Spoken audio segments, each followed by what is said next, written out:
you? Fine, thanks. How are you? Very well, thank Good. you. Good. Evening, Appreciate. Edward. Beg pardon? I appreciate the opportunity. Oh, well, you're welcome. Thank you. Thank you for joining us. I did send in my contribution. Oh, wonderful. Thank you very much. It's appreciated.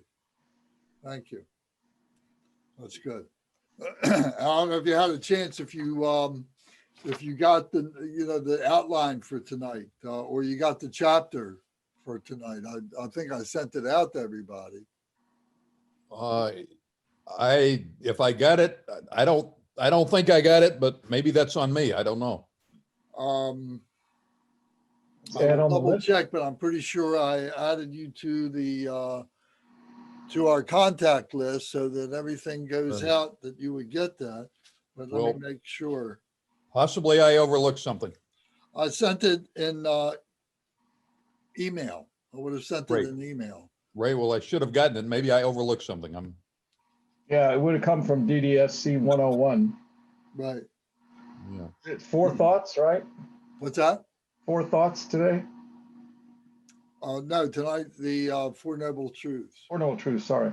Yeah. Yeah, I can throw it into chat for now.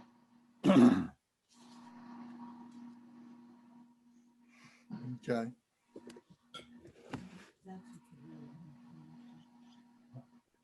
So we'll wait a couple minutes to see if anybody else comes in.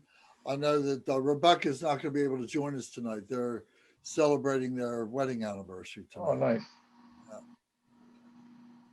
They're not going out to a restaurant. I'm sure of that. She's been a great participant. She has.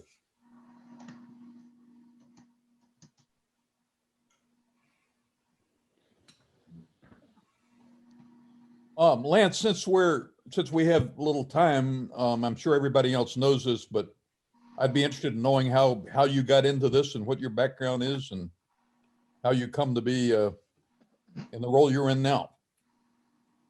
Starting at which lifetime? Well, the thumbnail sketch of this is that I've been meditating for almost 40 years, 45, almost 50 years now. Mhm. And, I grew up, during the 60s and 50s. I was born in 1946, and I always had a feel for spirituality.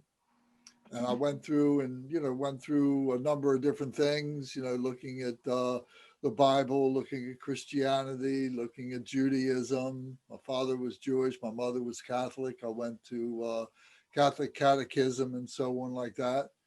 And, but then during, when I got into my 20s or so, then I started reading about and seeing stuff about about Hinduism, about Eastern philosophy, and started reading more and more about that and about Lao Tse and Confucius and about Hindu philosophy and so on. And then one day I found a book about Buddhism, Tibetan Buddhism, and it had to do with it was called the Tibetan Book of the Dead.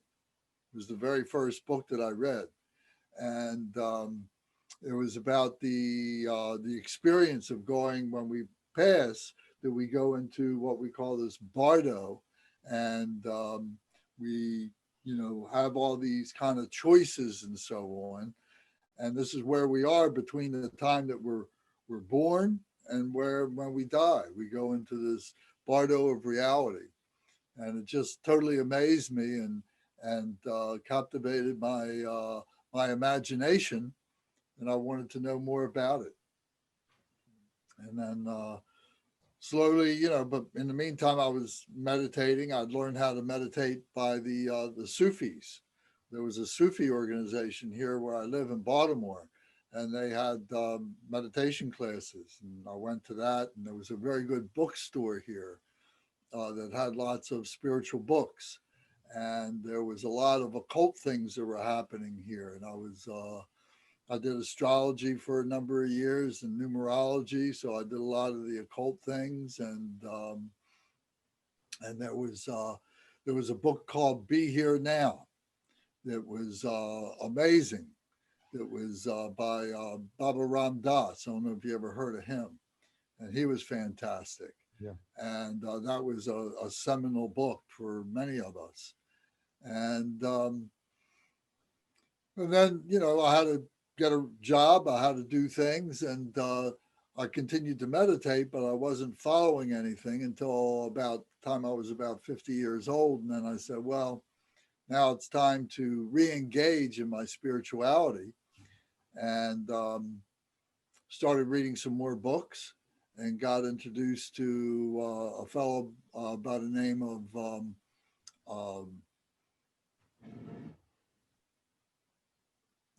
just slipped my mind. Peter Russell introduced me to who's a writer who traveled with Prabhupada Beda, who was the Maharishi who was teaching transcendental meditation back in the 60s. And he wrote a book called TM. And I was introduced to him through somebody else. And then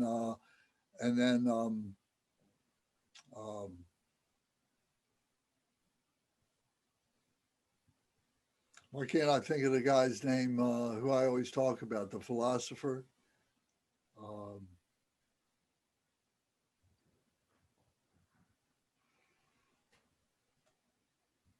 Sorry, it'll come to me in a minute.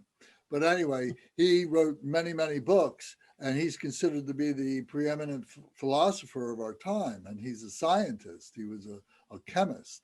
And he was able to apply the science of the way that they would explore things in chemistry.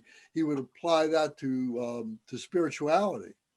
And it was very, very fascinating, very good. And as the last chapter of all of his books, he would always give a homage to his Buddhist practice. He was a Zen Buddhist, and he's still living.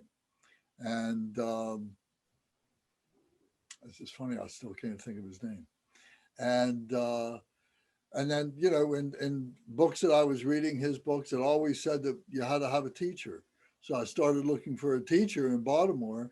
And lo and behold, I found just outside of Baltimore in Frederick, it was this Tibetan Buddhist center, this very important Buddhist center.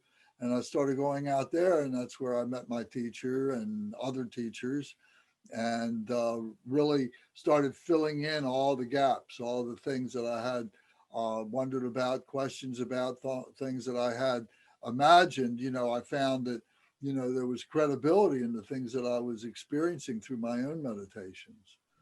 So I started following the Dharma, and then I really took to it and wanted to teach. I started understanding, you know, things, started having some really good experience, and asked my teachers if I could teach, and they said yes. And I started teaching. I've been teaching for over 15 years. So this has been a lifelong quest. Yes. Yeah, Yeah, well, definitely. Thank you for sharing that. Sure. Hey, Ed, I moved today's chapter into chat as a PDF if you need to open it, or if you have an opportunity to open it or download it. Thank you, Michael. You're welcome, sir. Okay. I gotta find that name. It's funny how that just escaped my mind.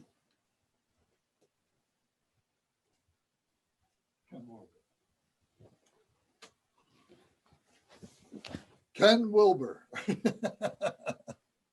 Ken Wilber is his name. And anybody who likes to read, he's really, really good. He's got some great books. And I think the simplest book that is really the foundation of everything else that he teaches is called No Boundaries. So if you ever want to read something, it's a relatively short book, maybe 125 pages, but it's really, really good. Yeah, integral theory. Integral yoga. Mm-hmm. All right, so I think we should get started. So did you get the book that I sent you, Ed? No, not yet. I You checked didn't get it in the mail. mail? checked the mail this afternoon. Not The yet. US mail is so bad now, I'll tell Yeah, you. a number of things are coming slowly. Yeah. I don't think I could mail something to my next door neighbor and expect that it would be there in less than a week now. Well, I appreciate it though. I'm looking forward to it. All right, good. All right, Thank well, all right, so then, if it's all right, then I sent you a copy of this and a couple other things in the envelope. And so we'll read these in English. So if you don't mind tonight, I'll do it in English. And so these are prayers that help us to set our motivation. What is the reason why we are doing these teachings? Why are we attending these teachings? Why, what is our motivation is for the benefit of the enlightenment of all beings, not just ourselves, but for all beings. So the most difficult beings are those that might consider us to be their enemies, or maybe we consider them to be enemies. And so it's to them that we are really, focusing our attention on them so that we have loving kindness and compassion for those people. It's easy to do for our families and friends, but it's difficult to do for our enemies. But it's very important that we be mindful of that. So this first prayer is called the altruistic motivation.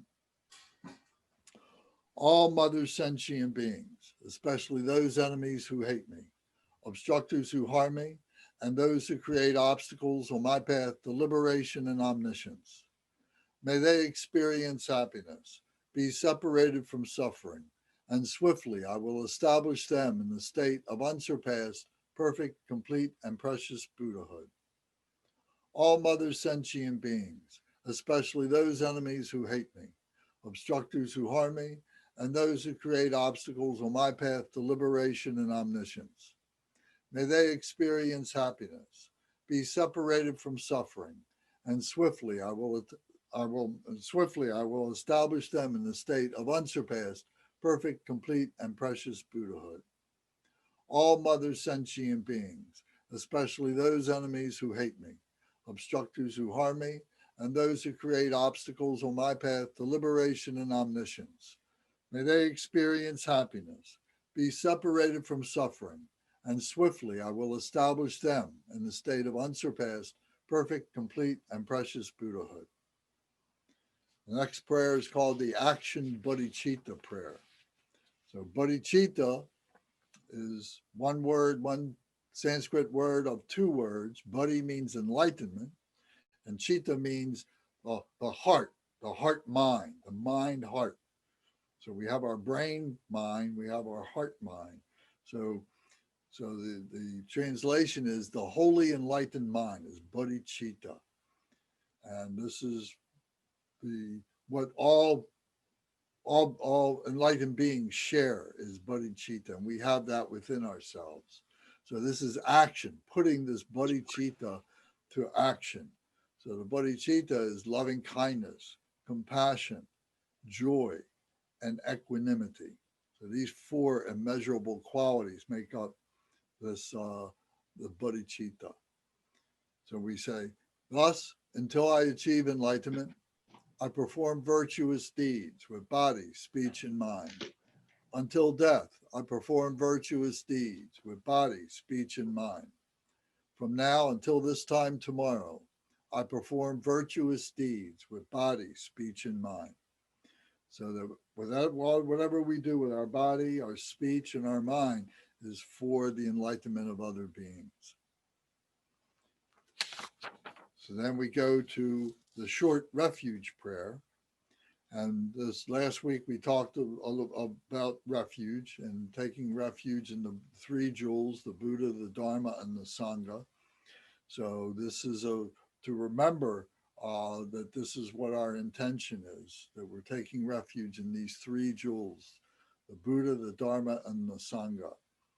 So we say, in the Buddha, the Dharma, and the Sangha, most excellent, I take refuge until enlightenment is reached. By the merit of generosity and other good deeds, may I attain Buddhahood for the sake of all sentient beings. So you notice when we say a prayer like this, a refuge prayer, we visualize that we're holding these three jewels in our hands at our heart. to remind us that these are so special. So we're holding these jewels. So we're not holding our hands flat. We're cupping our hands. We're cupping those jewels. We're cupping those jewels, and we take our thumbs and put them inside our palms to remind us that we are holding these three jewels.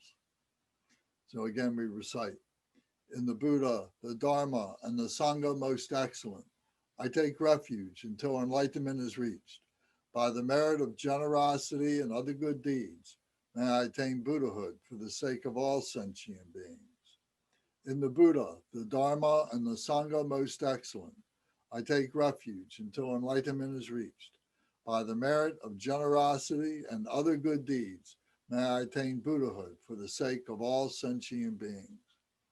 So all these little things we do, including reciting these prayers and the hand gestures that we do, and the different things that we have around in our rooms where we do our meditations and do our readings and teachings and so on like that, are full of things that are reminders. You know, it's not like they are have special qualities or something like that, but they're objects to remind us of our mindfulness, of being, you know, looking at our spirituality, looking at what, you know, our practice is about. And like I've said many times, you know, Buddhism is one path, and all these different paths all have, you know, the same essence, which is loving kindness and compassion within them. The Buddhism is very articulate in being able to explain all of that. So all these different things that we do go to that mindfulness to help us stabilize that mindfulness. So then the next prayer that we recite is called the Four Immeasurables. And this is the prayer that reminds us of the four immeasurable qualities of bodhicitta: loving kindness, compassion, joy, and equanimity. So that we have loving kindness, that we have the grace, you know, for all beings, that whatever wisdom we have, we want to share it. We want to help them. We're showing them our love. We do it for ourselves. We do it for our family, and we do it for those who are difficult with us, the ones who hate us and want to harm us. For those beings and for ourselves, when we don't measure up, when we don't have that loving kindness and we're suffering, then we have compassion for them. We have compassion for those who are suffering from ignorance, who are suffering from hatred, suffering from desire, from jealousy, from pride or greed. So all those five poisons make up 84,000 different emotions that cause our suffering. So we have compassion for that. And then we have joy, a joy for ourselves that we have found this path and we are on this path. But most important, we have joy for others who have found their path and are on their path to be able to help all other beings and help themselves from their suffering and so on. And then the last is equanimity. Equanimity means that there's this sameness, that everything is equal. There's a balance. And sometimes that balance shifts. Sometimes it's 50-50. Sometimes it's 30-70. Sometimes it's 70-30 and so on. All these, and, you know, during the course of time, things change and so on. But there is this equanimity that we are all the same, that the only difference between us is that which we fabricate, that which we conjure up in our mind that to separate us from others. The ego wants to be special. The ego wants us to be unique. So the ego fabricates all these qualities that we think is unique and special for ourselves. And we denigrate others who may not share some of the same things that we might think and so on. But we see as we investigate that all beings have the same causes and sufferings for happiness and confusion and so on. So we begin to recognize this sameness. And so it's these four qualities, these vast, immeasurable qualities of bodhicitta that we're recognizing within ourselves and that we are sharing with all other beings. So these are the four immeasurables. So it's the bedrock of the Dharma teachings. So we talk about it all the time. We come back to it all the time. So after some period of time, it will just kind of be second nature to you. You know, it'll be like looking at the palm of your hand or the back of your hand. You will be that familiar with these ideas and so on. So the four immeasurables, this prayer, the first line says, may all mother sentient beings, boundless as the sky, have happiness in the causes of happiness. So if beings recognize this happiness, the causes of happiness, this is loving kindness, recognizing the wisdom. The second line is, may they be liberated from suffering and the causes of suffering. So if they are liberated from suffering and free and recognizing that there is suffering, then that's having compassion, realizing that there's suffering in our lives. And that they may never be separated from happiness and be free from sorrow, well, that's just pure joy. If you're free from sorrow, just completely happy, very joyful. And then the last line is, may they rest in equanimity, free from attachment and aversion. So there's no difference between us and other. It's all the same. So this equanimity, free from attachments and free from aversions. So that's the equanimity. So we recite this prayer 3 times. May all mother sentient beings, boundless as the sky, have happiness and the causes of happiness. May they be liberated from suffering and the causes of suffering. May they never be separated from the happiness that is free from sorrow. May they rest in equanimity, free from attachment and aversion. May all mother sentient beings, boundless as the sky, have happiness and the causes of happiness. May they be liberated from suffering and the causes of suffering. May they never be separated from the happiness that is free from sorrow. May they rest in equanimity, free from attachment and aversion. May all mother sentient beings, boundless as the sky, have happiness and the causes of happiness. May they be liberated from suffering and the causes of suffering. May they never be separated from the happiness that is free from sorrow. May they rest in equanimity, free from attachment and aversion. So these are the 4 basic opening prayers that we'll recite tonight. And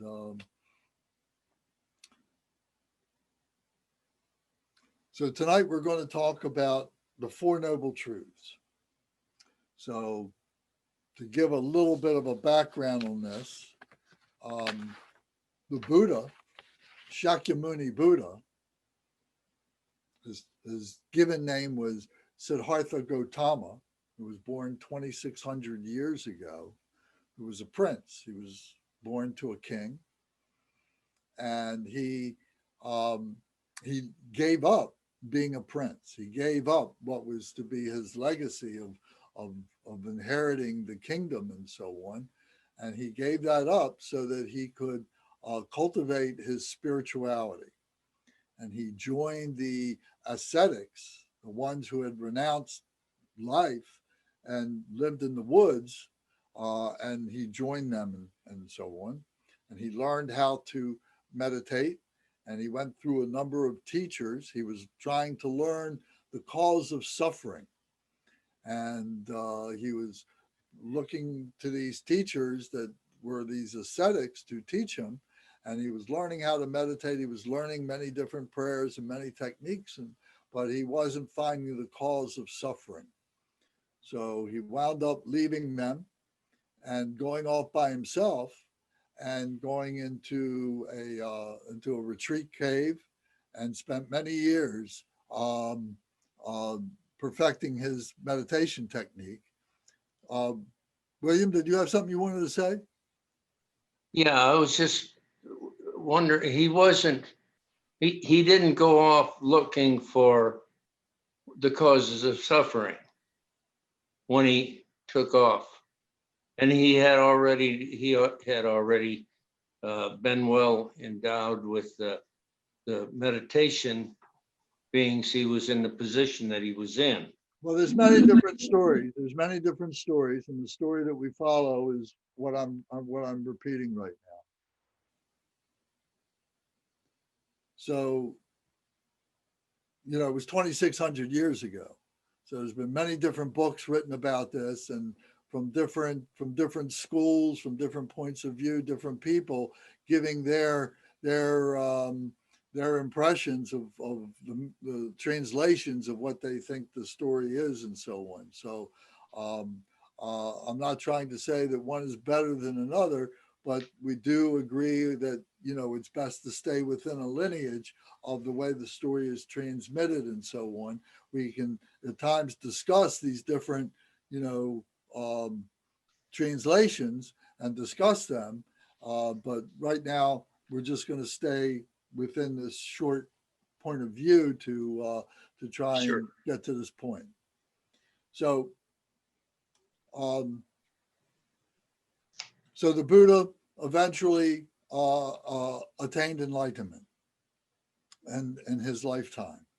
And once he attained enlightenment, he was beseeched by these friends of his who were with him, who realized that he attained enlightenment. They had not, and they wanted him to teach.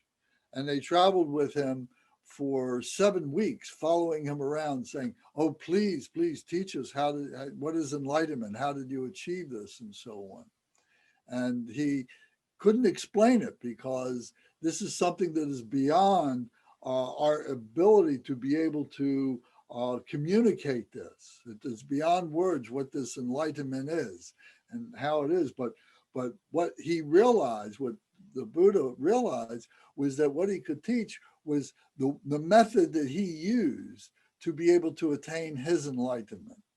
And this is what he began to teach. And this is what we call the Dharma. These are the Dharma teachings by the Buddha. So we talked a little bit about this last week. And so after 7 weeks, his 5 disciples are following him, and they make their way to this very special place in Varanasi, outside of Varanasi in India. And he says, "I'm now going to teach you the first turning of the wheel of Dharma, which is the Four Noble Truths."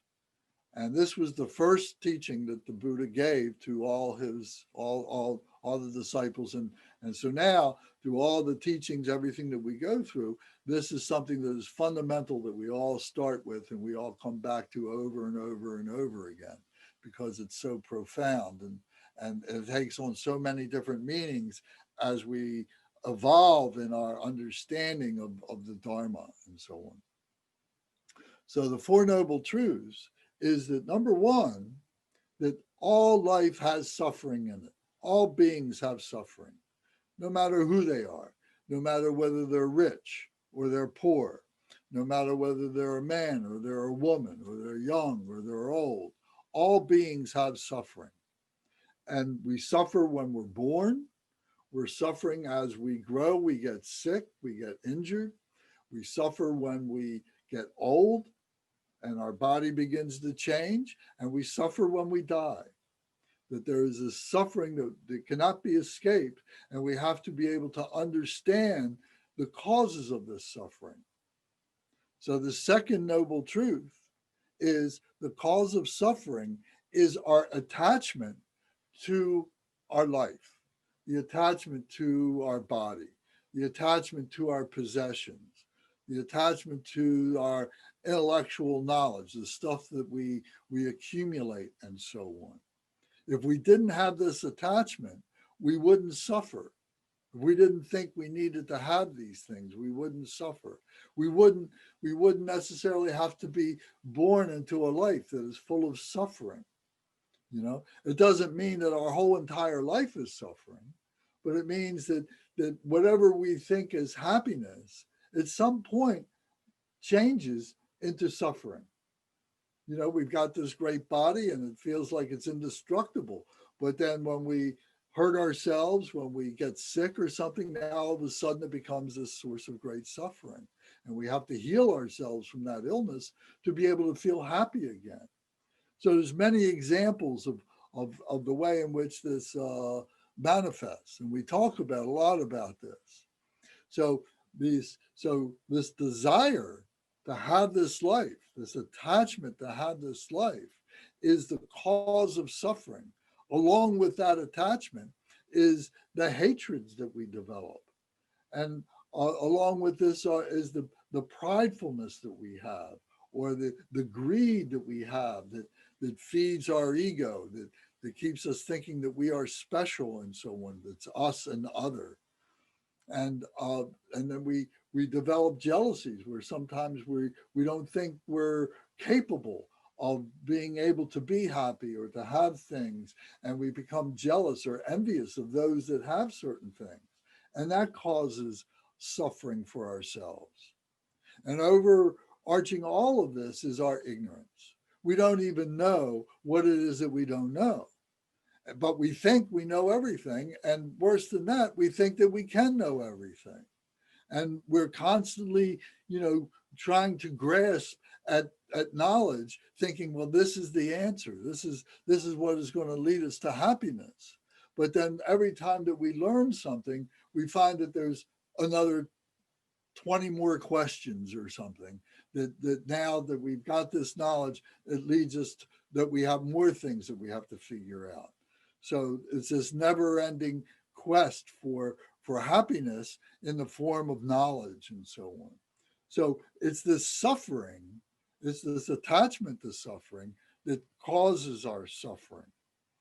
So how do we get rid of this suffering? What is the cessation of the suffering? That is the third noble truth.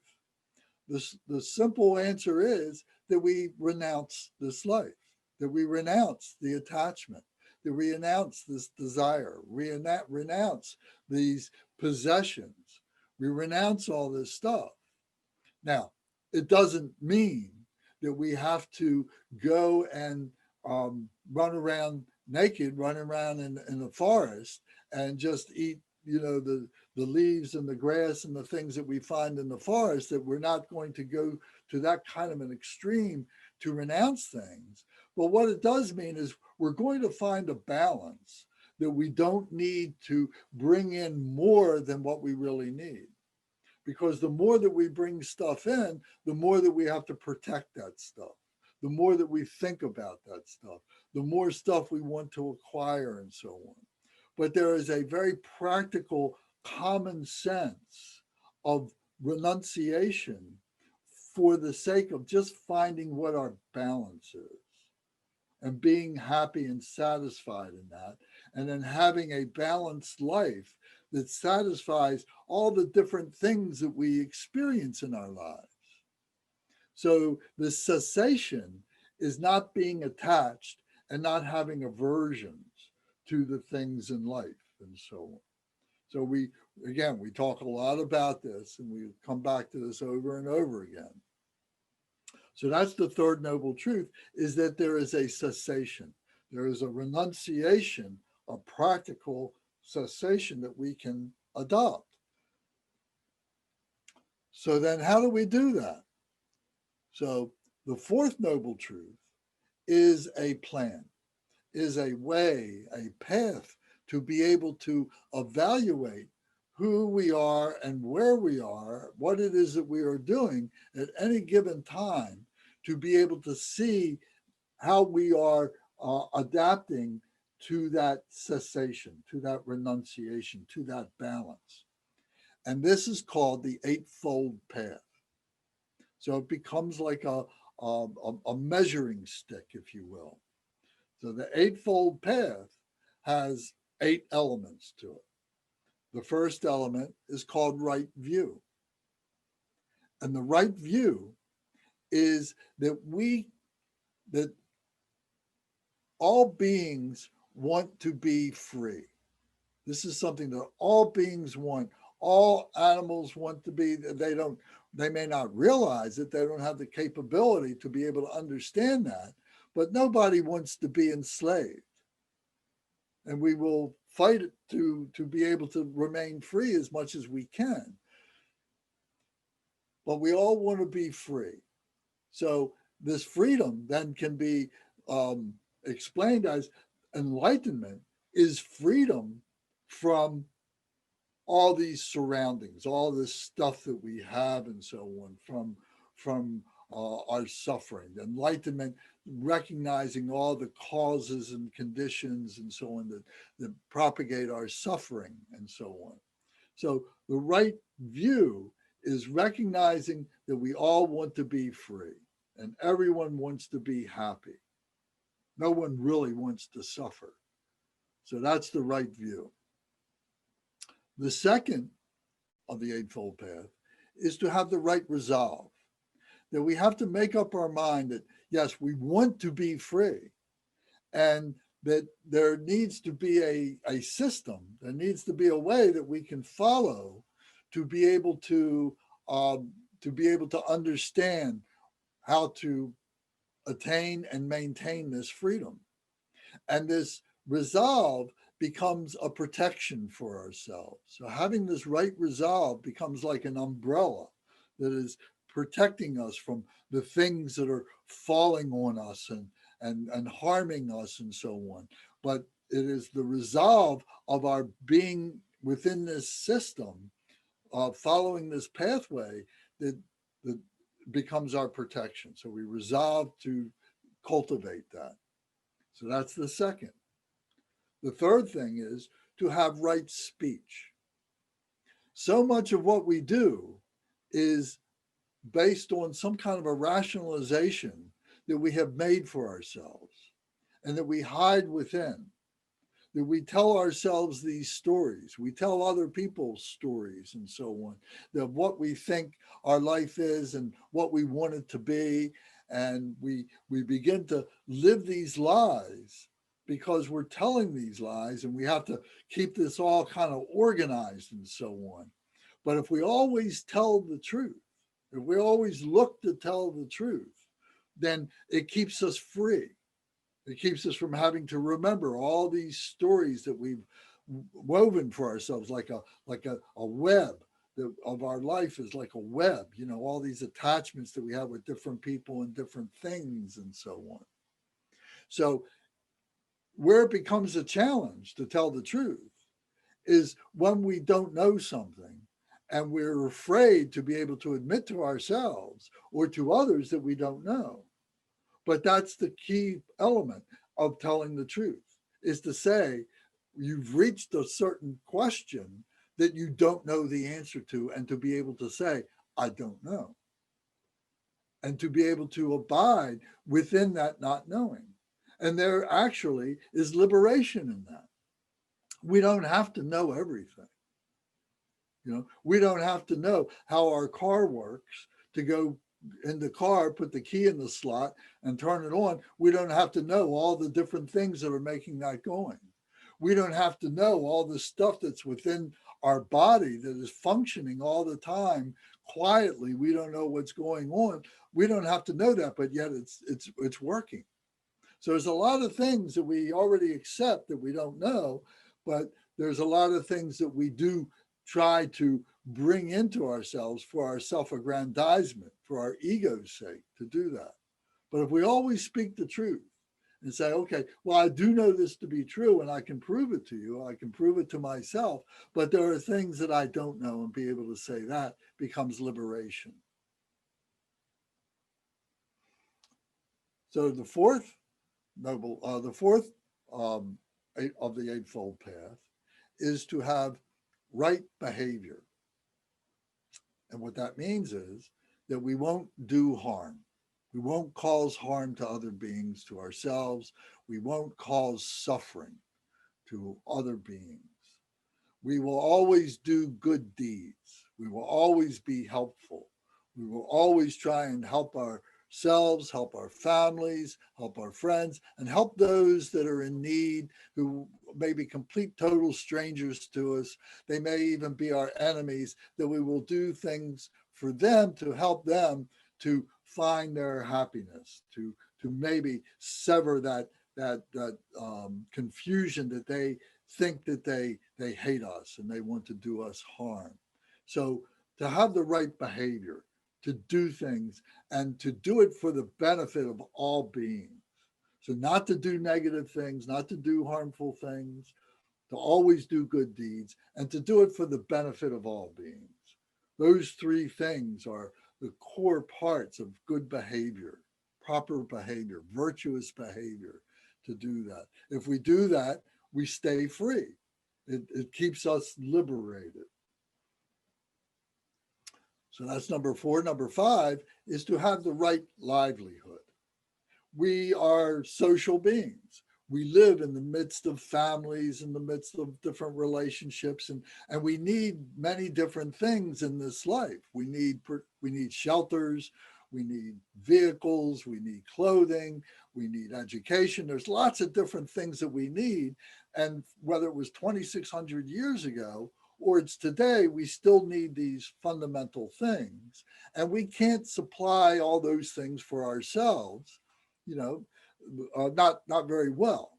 There might be some people who can, and they like to go off into the wilderness and be self-sufficient and so on. But most of us are very happy to live in a society, and we have a livelihood in that society. We do certain things and help other people. They do certain things for us. We need people to collect our trash. We need people to be our doctors. We need people to grow our food. We need people to be a carpenter. We need people to protect us, to be policemen and to be military and so on, to protect us from those who don't behave properly and so on. So we need to be part of this society, and we need to find what our livelihood is in that. And it changes. What it is when we're a teenager and we first get our first jobs, and we're experimenting, we're trying different things, and then we go into our 20s and maybe we finish school or we're still in school, but we're taking different kinds of jobs, and we're going through and saying, oh, I want to do this, but then find out, oh, I really don't like that, and I get another job and try something else and so on. And then we go into our 30s, and now things become a little bit more stable, and we're able to accept some responsibility, more responsibility for our families and so on. So we have the right livelihood. We see that it is a dynamic thing, but we understand how this works, and we're doing it for the good of all beings, for ourselves, for our family, and for all beings. So we have right livelihood. And then we have right effort, that we're moving forward, that we see ourselves as growing, as cultivating, as not being stagnant, as not being lazy, as always trying to enrich ourselves, to increase ourselves in a healthy, productive way that is not greedy. So we have the right effort to do things, the right effort to be virtuous, the right effort to be wholesome and not unwholesome and not non-virtuous and so on. So we become mindful of this. So that's the 7th, is to have the right mindfulness, the right awareness of what it is that we are doing, understanding when we are developing our intellect to be able to do a particular job, to develop our loving kindness and compassion, to be able to interact with people, to be mindful of these things, to be mindful of the things that harm us and that harm other people, and not to be running away scared from these things, but learning how we can bring these things in and be able to use these things to be able to perfect ourselves. This becomes our work. Work is working on things that don't necessarily agree with us, but we find ways to make them agree with us. We mold things, we shape things, and so on. So to have the right mindfulness of how all these dynamics all work together. And included in that is our meditation, that there are times when we have to be very active, working with our hands, working with our brains, and so on, developing our knowledge and so on. But there's also times to withdraw, and there's times to be able to contemplate And there are times to be able to meditate and to be mindful of that. And that is, excuse me, equally important as all these things that we need to do, is to know how to withdraw, to know how to be able to develop this contemplation. This is part of the mindfulness. When we're doing things, one thing after another, we're just exhausting ourselves, and we find out running ourselves into a tizzy, and we start getting ill. We start wearing our bodies down. We start wearing our intellect down, and so on. So to find that we need to develop this circumspection. So that's the seventh of the Eightfold Path. And the eighth of the Eightfold Path is called the right absorption. The right absorption means that you are the vessel for all this, that you are holding this all in your body, speech, and mind. And you have to hold it in this very, very balance. And it's all in this state of flux. It's all kind of moving. One thing is interacting with the other thing, and so on. And we have to recognize that there is this concentration of this and the right absorption of this. And so we have to become aware of that and be able to take responsibility for that. So that is a little bit more of an abstract thing. We will come back and talk about that many times.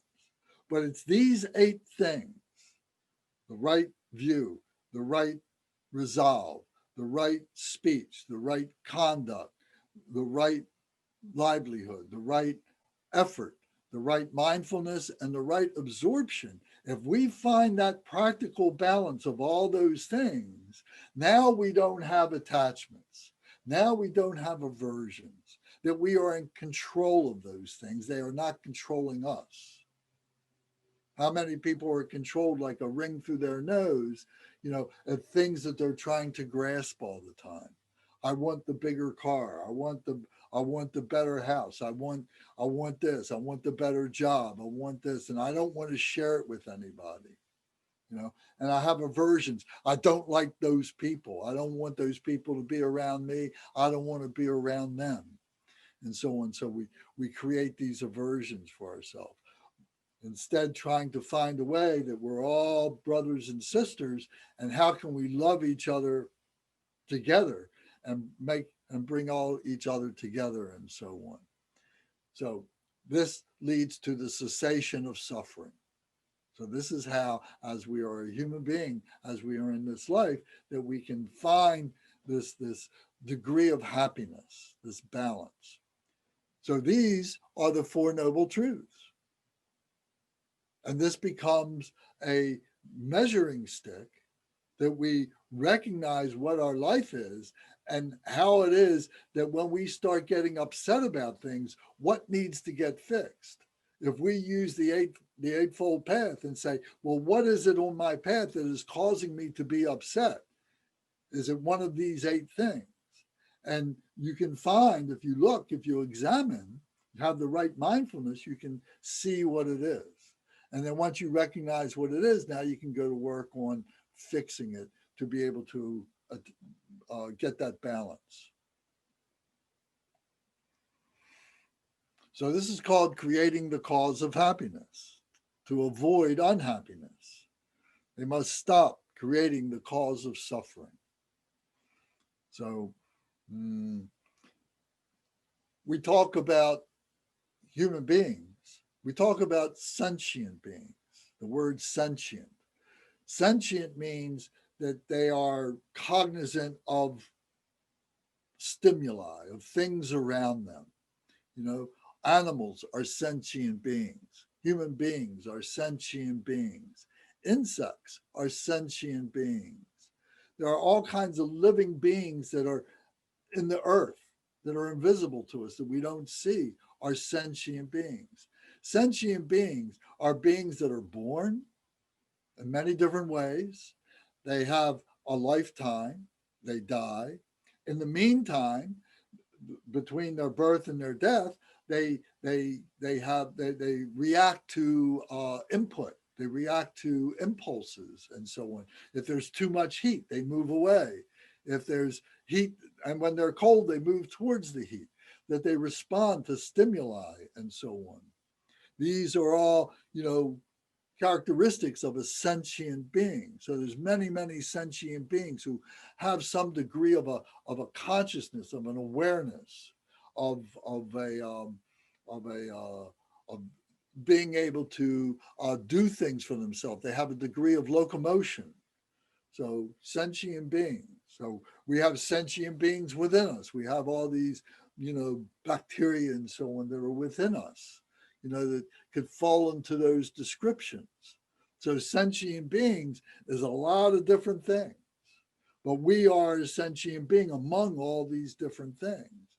The difference is a human being can recognize all this, whereas many of these other sentient beings can't recognize them. So human beings have some other qualities about them. And so one of them is that human beings can be in a situation that they don't like being in, that they don't like being with certain people. They don't like being around a certain environment or something. An example is that is sometimes you go to a cocktail party, or you go to a Thanksgiving dinner or something like that, and you're going to be with these people that have different views than you do, and it becomes this argument that you're with, or you don't know anybody at the cocktail party and you feel alone, but you're with 30 other people, and you don't want to be with them, or you're maybe you're in school, or you're in the military and you don't want to be there. There's many different examples of being in situations that you don't want to be in. And these are typical human experiences. So we can also be in situations where we're not being with the ones we love, and we want to be with them very much. We can be in the military. We could have been shipped overseas or something like that. We could be, we could have lost someone who passed away that was very close to us, and we've lost them. So we have this feeling that we're not with the ones that we love. So again, this is a human feeling. Now, it's not to say that that animals have shown that they have some of these kinds of feelings too, but human beings have the awareness to be able to know what these feelings are, what's causing it, and what they can do to fix these things. Human beings can also want to have things, and they feel like they're not getting these things, and they feel unhappy because they're not getting these things. And so their life becomes absorbed with not having these things and wanting to have these things. So they're suffering from that. But then once they get these things, now they're suffering from having to protect those things. Now they have to get the insurance for the car. They have to get the insurance for the house. They have to keep painting the house. They have to take care of the car. They have to do all these different things and so on. So whether it's in our relationships, we have to take care of our relationships. People, when we're young and we get married when we're 20 years old, it's all great, but then, we find out pretty quick that marriage is a series of compromises that we have to make all the time. And if you're not ready to make those compromises, there's a lot of conflict, and what happens is, divorce comes, or you just start to lead an unhappy life of being together and so on. So it's now you get these things, now you have to protect these things. So these are things that are more uniquely human being traits of suffering. So then there's the suffering of suffering. There's the suffering of this old age, birth, sickness, injury, and death. So we just talked a little bit about that. So that's something that all sentient beings have. Then there's the suffering of change, that when we get things and we think that things are going to be good. Oh, I got this job. Oh, I got this house. Oh, I got this family. Things change and we suffer when those changes come. And then there's the all-pervasive suffering. This all-pervasive suffering now is a more highly evolved suffering, because we see that, we recognize all-pervasive suffering when we become a little bit more comprehensive in our meditation, in our understanding, our being able to see the causes of our the causes of our actions, and how those actions have precipitated in what now has become our conditions, the things that we are living in. So we say that this all-pervasive suffering comes from being an enlightened being, from being an aware being, at whatever level we can have. Some beings are almost animalistic. They have no awareness of what it is that they're doing. They have no understanding of what it is, why they're living in the kind of misery that they're living in. But some beings, living in those situations may have more cognizance of what it is that brought them to that. And they recognize that they can make changes and so on. So they may have a higher degree of this awareness of all pervasive suffering and how they can make changes to be able to make themselves happy and make those around them happy. So these three types of suffering, we call it the suffering of suffering, the suffering of having a body and having to take care of things, the suffering of change, and then the all-pervasive suffering of seeing all these things. Another example of all-pervasive suffering is going outside and looking at a tree and just think, oh, that's a wonderful tree, but you know what? It's causing me problem with my house. I got to cut that tree down. And what you don't realize is that tree has become a home to many different insects and has become a home to maybe some squirrels and other animals and so on. And we don't realize that. But with all pervasive suffering, we begin to realize that. And then we cut down the tree, and now somebody has to take that tree and has to drag it through the forest and has to, take it to the mill or something, and maybe they hurt themselves along the way. And then somebody goes, they get it to the mill, and somebody has to cut the tree up and so on and make the boards out of it. And then somebody has to stack the boards, and they get paid, very poor wages to do these kinds of things. And then somebody comes along and buys the wood, and then they decide they're going to make some tables, and they have to dry the wood, and then they have to cut the wood and make it right. And maybe they're not very good carpenters themselves, and they don't make a very good table. And so they're causing more suffering for themselves. And then somebody has to paint the table, and you give it to an 8-year-old kid that lives in India to paint the table, and the paint is full of lead, and the kid is getting infected with this lead and everything. All pervasive suffering, a being who can recognize that, sees all these things. Those of us that remain ignorant of that, you see, aren't aware of that. They just remain in the suffering of suffering and the suffering of change. That's enough for them. They don't see the all-pervasive suffering of all these different interactions that are happening in this phenomenal world in which we live. So, using this term, phenomenal world, what is this world that we see? What is this world around us and so on that we live in? Do we know what it is? Maybe we think we know, maybe at different times, maybe different people think we know, but what do we really know about this world? And what do we know about the world that is beyond us, out in space, out in the solar system and so on? What do we know about that? And what do we think that we can learn that is going to be the answer, that now we don't have to look anymore, we've got the answer. But every time, like I said before, as soon as we find something, as soon as we discover something, now 20 more questions come up. So there's this never-ending thing of this phenomenal world that appears to be permanent, but actually it is temporary. It's all temporary. We are temporary. All sentient beings are temporary. All nature is temporary. We look at it in these little snapshots of what we call time and what we call location, but it's just all this evolving, panorama of things that are changing and so on. And we think that we are better than those things and that we have dominion over those things. But as we begin to explore who we are, what we are, we begin to look at our hand, for instance, and we see our skin, we see that.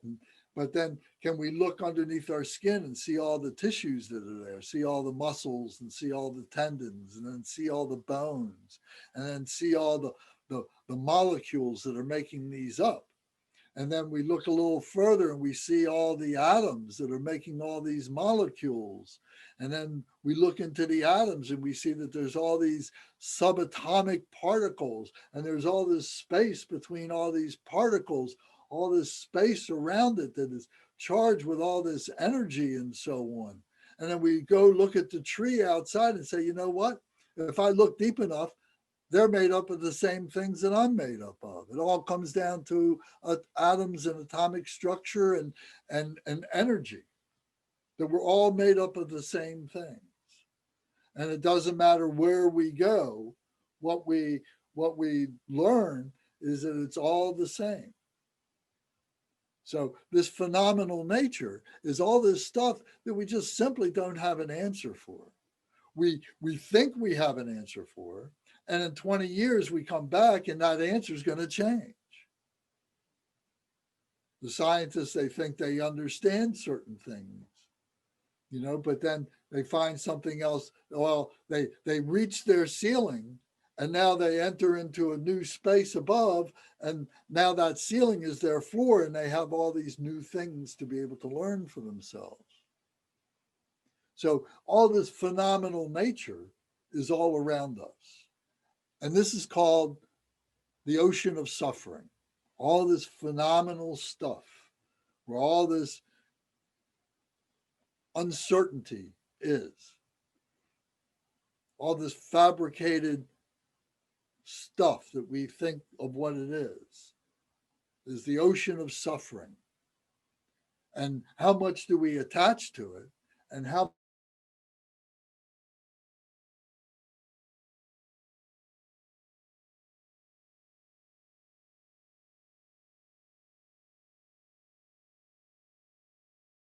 peace? Then we can have peace of mind. So we have a name for that. There's a Sanskrit name for this phenomenal nature. It's called samsara. It means the ocean of suffering. And this isn't unique to Buddhism or to the India, to the area of India or anything like that.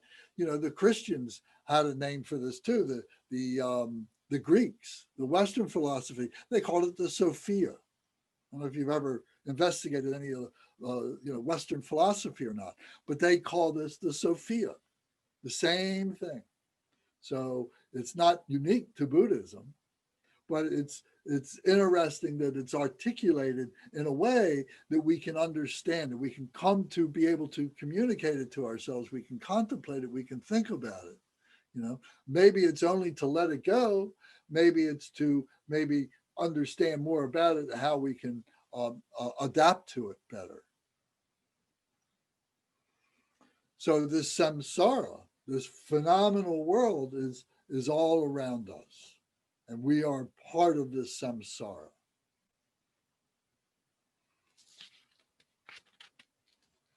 So are there any questions, any comments at this point?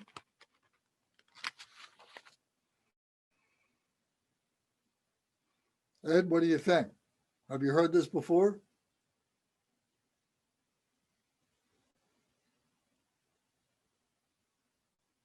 No, I have not heard it before. Okay, what do you think of this? At least not in these terms. I've overlapped at different places and different times. Okay. So yeah, so it's interesting to be able to look at it, you know, through this lens. Yeah. To be able to see this, that this is all part of this philosophy. Yeah. And to be able to understand that there is a system in place that we join, that we become part of, to help us to understand this, to put us into some kind of an awareness of all this, so that we can find our peace of mind. So that awareness is enlightenment. Yeah. Okay, so when back to your introduction, when the Buddha attained enlightenment, and these people he was with wanted him to help them attain enlightenment. Did he know he had enlightenment? Did they know he had it and they didn't? How did they recognize it? Well, he knew he had it. Right. Because he had been seeking it. Right. And he realized this freedom. Mm-hmm. You know, there's not a lot more we can say about it because it is an experience. Okay. Well, yeah, you said that last week, and I've been pondering it. Yeah. Yeah. So, but he knew he had it, and when this comes, there's there's maybe a way to explain. Maybe there's a energy change or something like that, but there's a peace that comes. There's you begin to radiate this peacefulness, this loving kindness, this bodhicitta that we talk about, and it becomes something that you can recognize when you're in the midst of someone like that. You can feel that. And maybe you've ever been with the Pope, or maybe you've ever been with the Dalai Lama, or maybe you've ever been with some figure who has a great life force. Maybe Right. It's a positive force or a negative force, but you can feel that there's a charge that surrounds this particular person. They have this kind of a life force.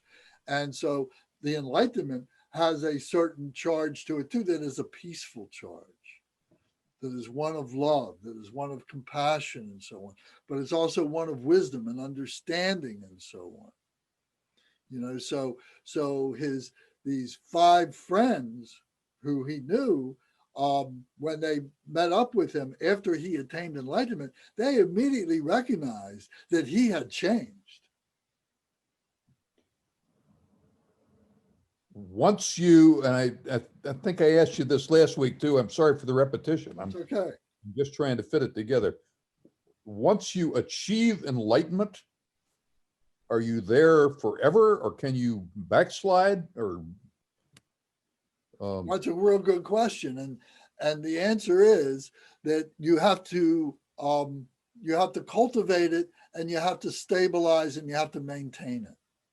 It can be lost. It can be lost to a degree. We're already enlightened.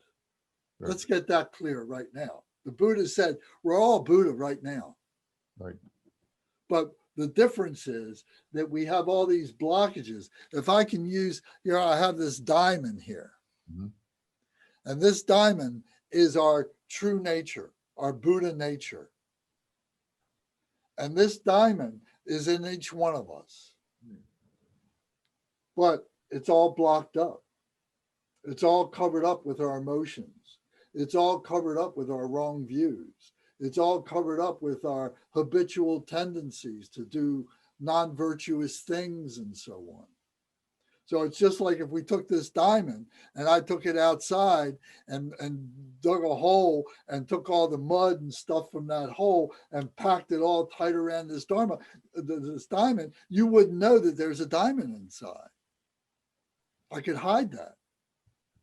But if you recognize, oh, I know what that rock is, I know what that is. And if I clean that and I go and purify that rock, if I take away all the blockages and everything, then there's a diamond inside.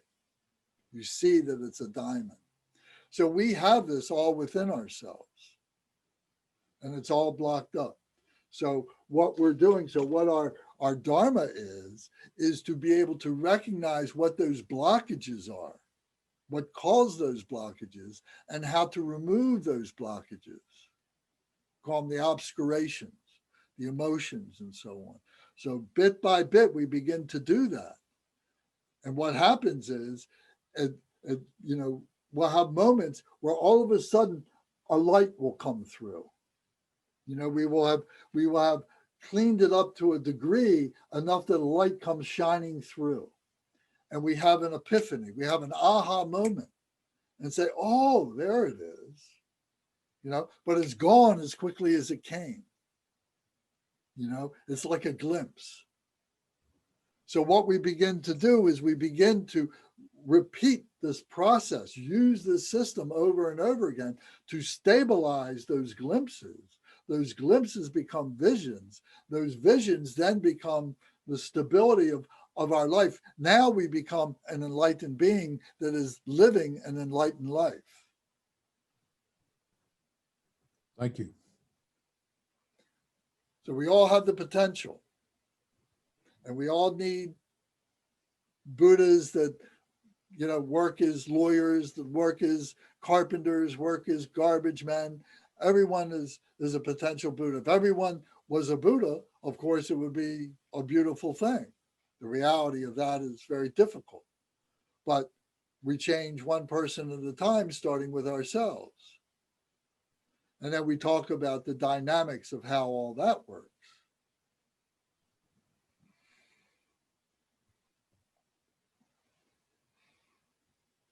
Thank you. Okay, you're welcome. So as we go on, does anybody need a break or anything? Get a drink of water or anything? You want to take a break?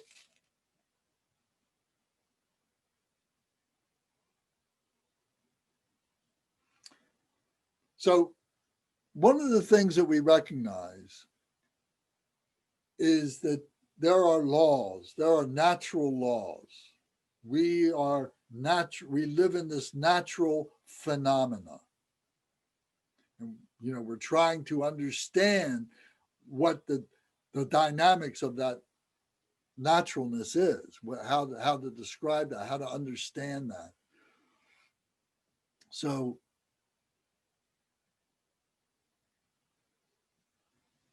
there are laws of nature that we can't argue with. There's a law of gravity. There's an electromagnetic law. There's the strong force and the weak force that has been discovered and so on.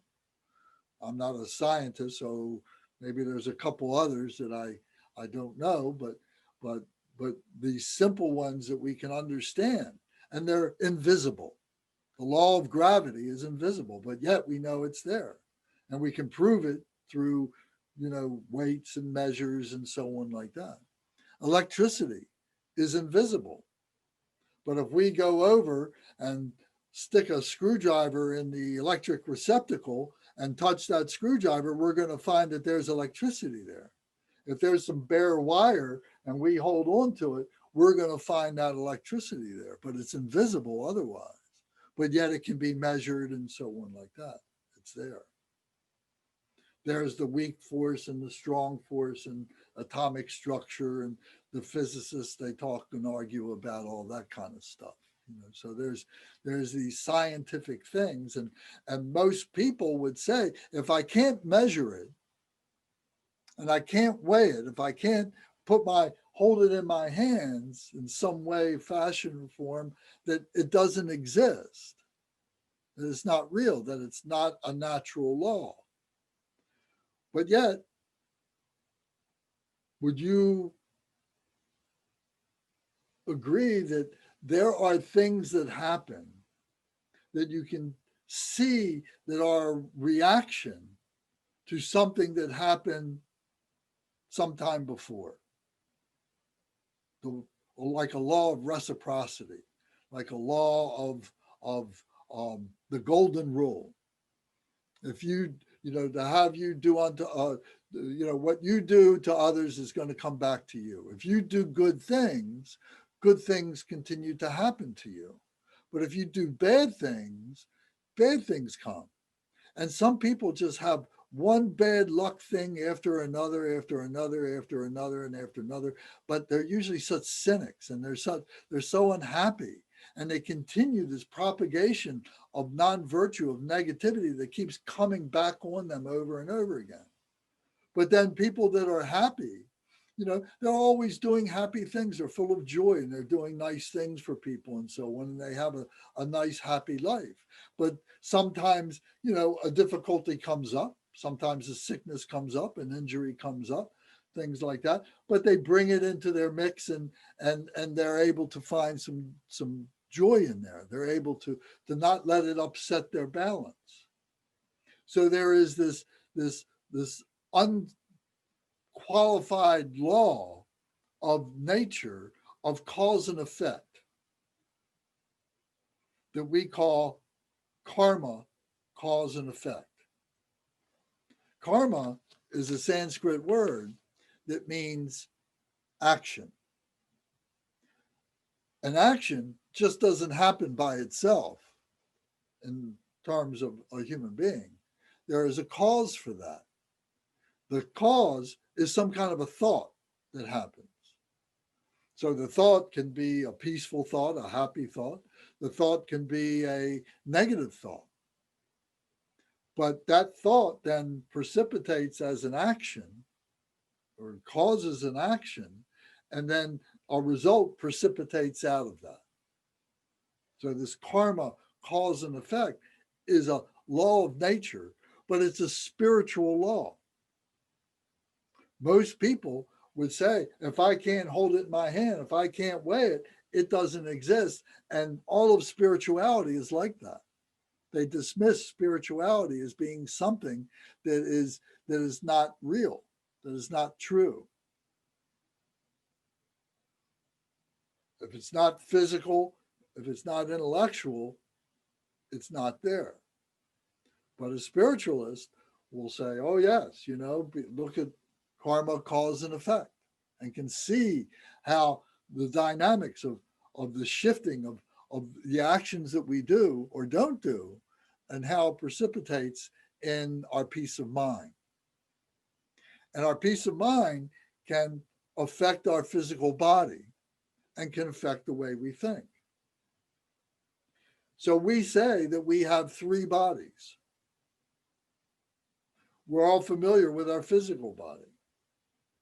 We're all familiar with our intellectual body. But we don't recognize our spiritual body. Most people just stay within the physical and the intellectual their whole lives. And when they get upset and so on, and things are happening in their lives, frustration, they start getting sick.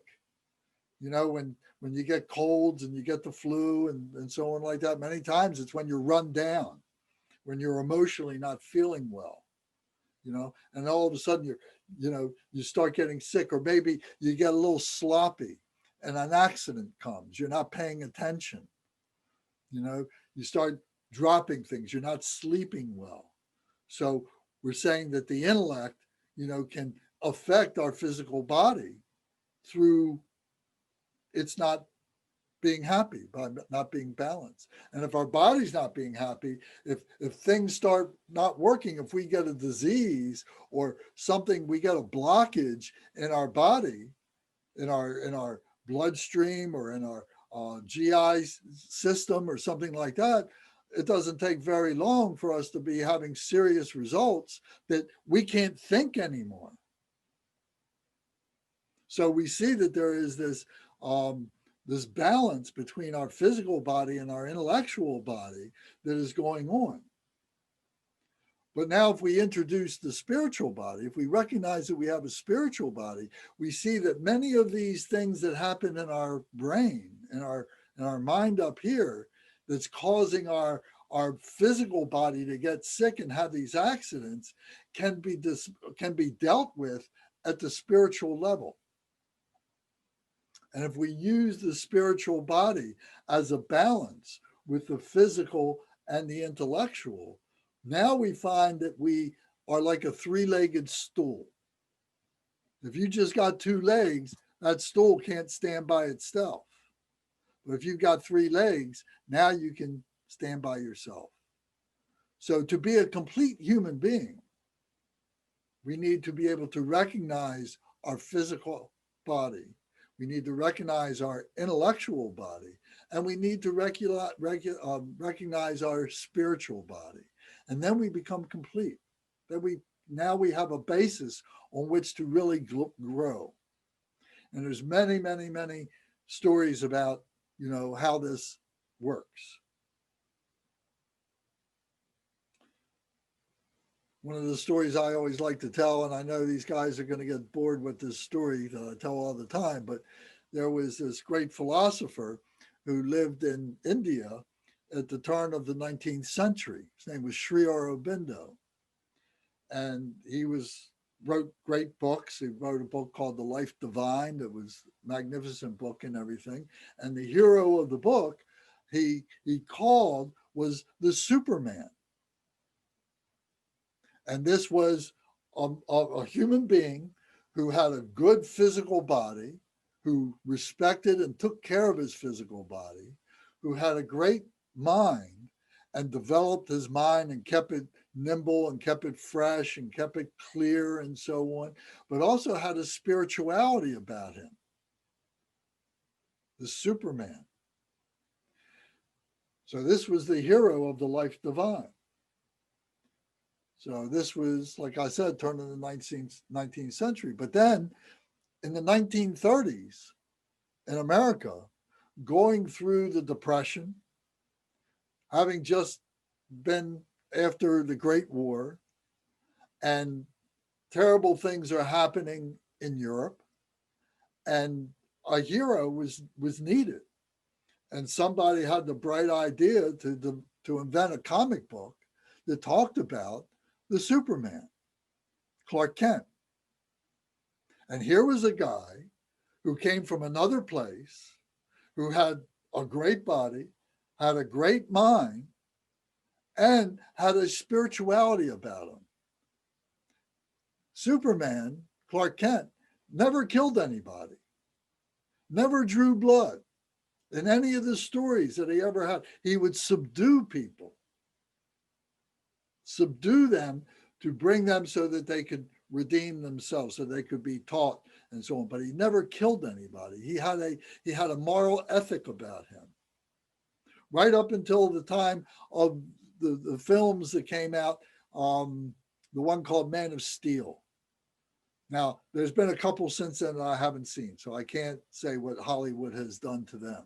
But up to the time of Man of Steel, and I saw all the Superman TV shows. I grew up with that stuff, So, but my point is that there was this balance, and whether this was, as part of the, if whoever invented Superman was a student of Sri Aurobindo or something, and I think that Nietzsche and there were European philosophers who incorporated that into their philosophy as well. So it wasn't totally unique. So it's this idea of a complete human being.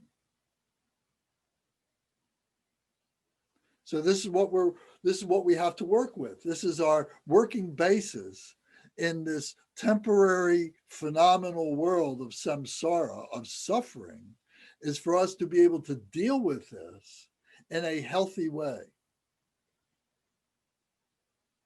So the Four Noble Truths gives us a understanding of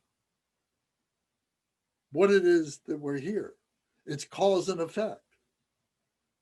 It's cause and effect. There's Four Noble Truths.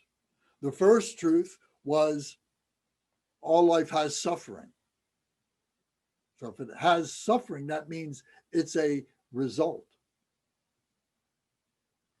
The cause of that is number 2, is the cause of attachment, of desire. That's what's causing the suffering.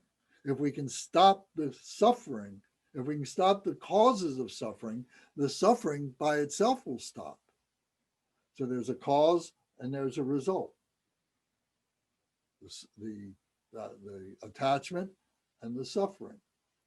Then the cessation is a result. The cessation is a result. The renunciation is a result. It is a result of the cause of the Eightfold Path.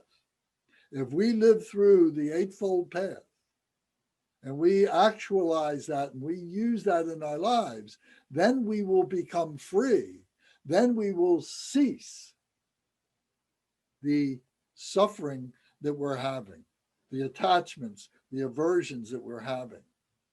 So it's a series of causes and results.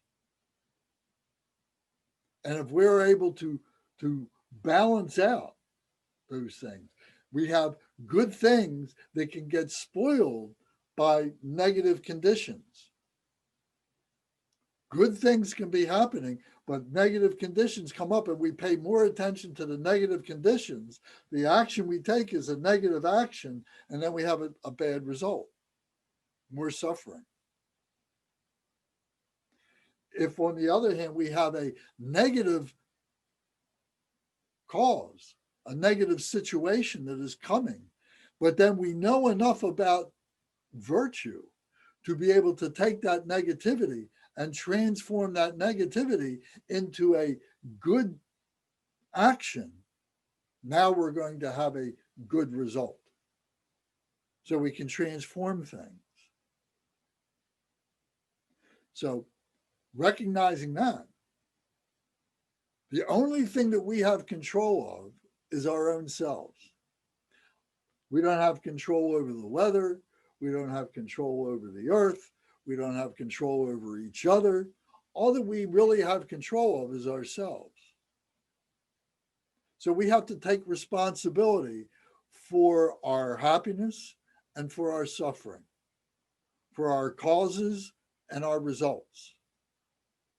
And the only way that we can do that is through the education, the overcoming of ignorance, the education of understanding not just how our physical body works, not just how our intellect works, but also to know how our spiritual body works. Now it all comes together. And now we become a Superman or a Superwoman who takes responsibility for themselves. And to whatever degree they can help other beings, they will help other beings, because that's part of the imperative. That's part of the right livelihood, the right effort, the right mindfulness, the right absorption. Because if we are a microcosm, then the macrocosm is all this. If all this is within us, all of us are within that.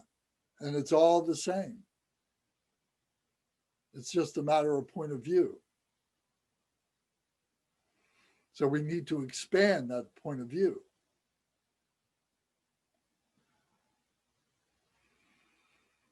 So one of the terms we use for this is liberation. We're liberating ourselves from our ignorance. We're liberating ourselves from our emotions. We're liberating ourselves from our suffering and all these things. And as we begin to liberate, we become happier, more satisfied beings, and so on. Peace of mind.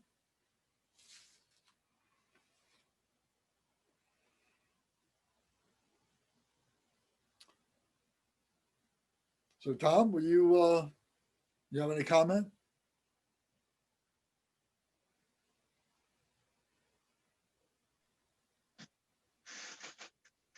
No, I'm just really enjoying this teaching, and that everything you said so far is absolutely right.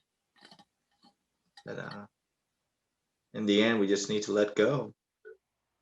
You know, let go of our attachment or aversion. That's not the easiest thing to do, because that's basically letting go of our identity, our me, our I.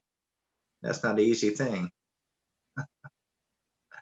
But That's why we study. That's why we practice to learn how to let go of these things. You know, We're practicing to be liberated. exactly, exactly. Mhm. And once you do that, you'll find true happiness. You will. Mhm. Michael, how about you? You got something you can add? Yes. I think what I've learned over time, and I could be wrong because I'm very often wrong about my learning, is that there's a couple levels um, to this sort of renunciation stuff and to renunciation of stuff.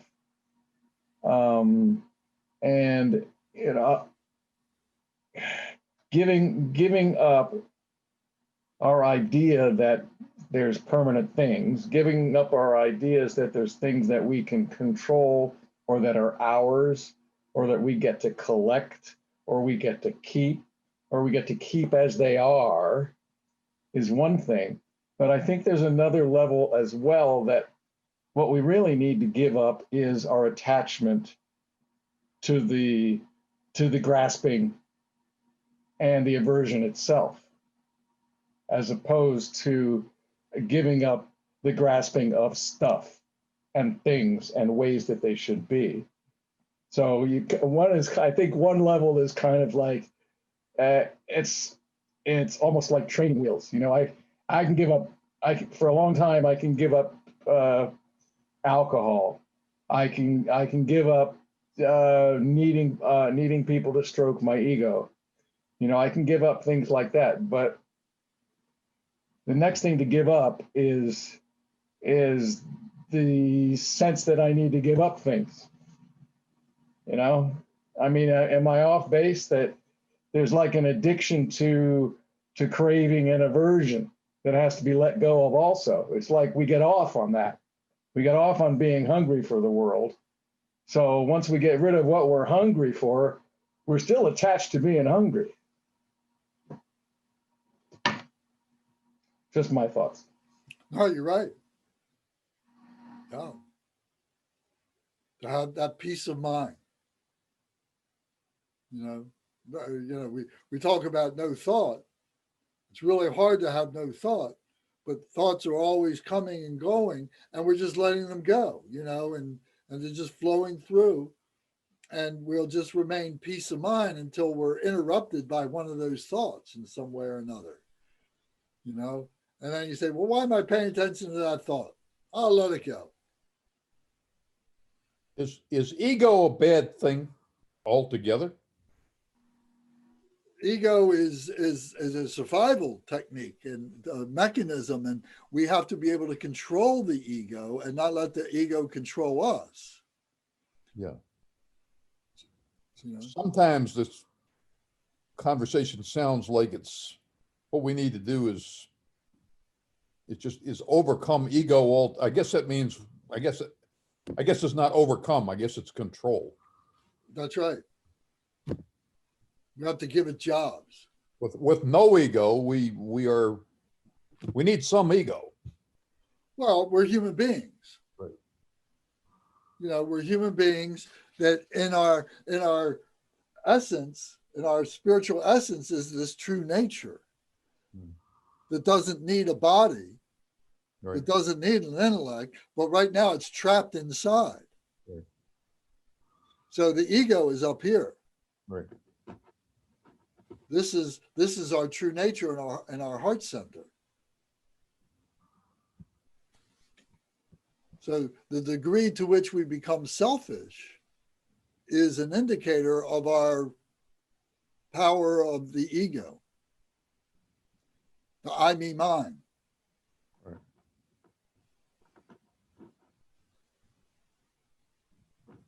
So Bhavani, you have any comment?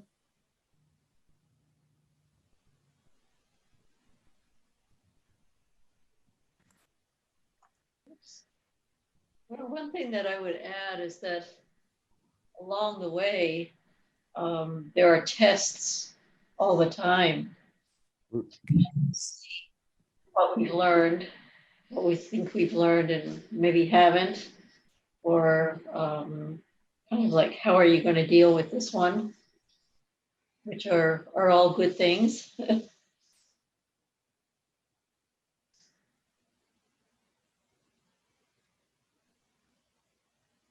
Anything? Yeah, probably. Um, Let me talk about the ego for a minute. I can't get that. There he is. There is. When We have the dog laying in between us. Our screen is not that big. Here, Okay. So William. there's the dog spread out between us. I see. Okay. He takes over. Okay, let me talk a little bit about ego.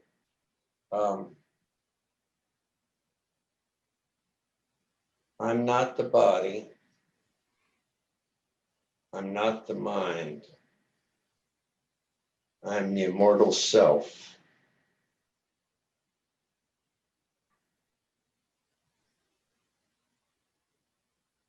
The ego would like to make me think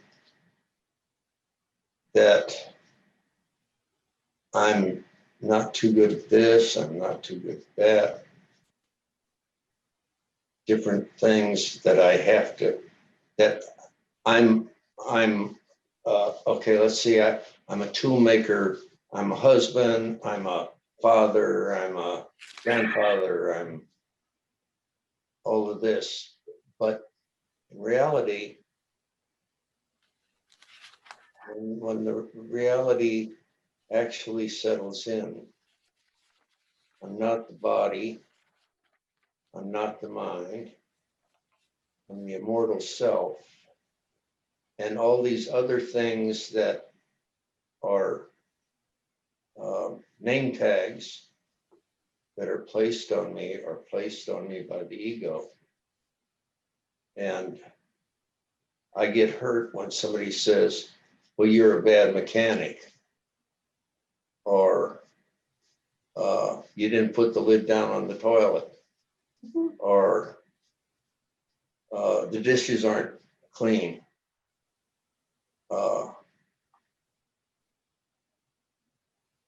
My ego gets hurt by that.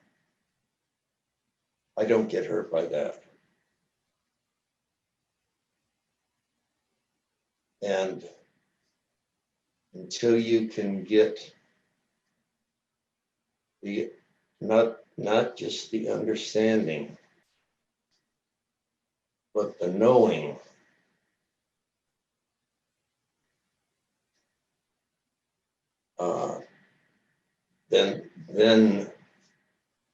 then is when you have your enlightenment. Is I don't understand this. I not only understand this, I know it to be true.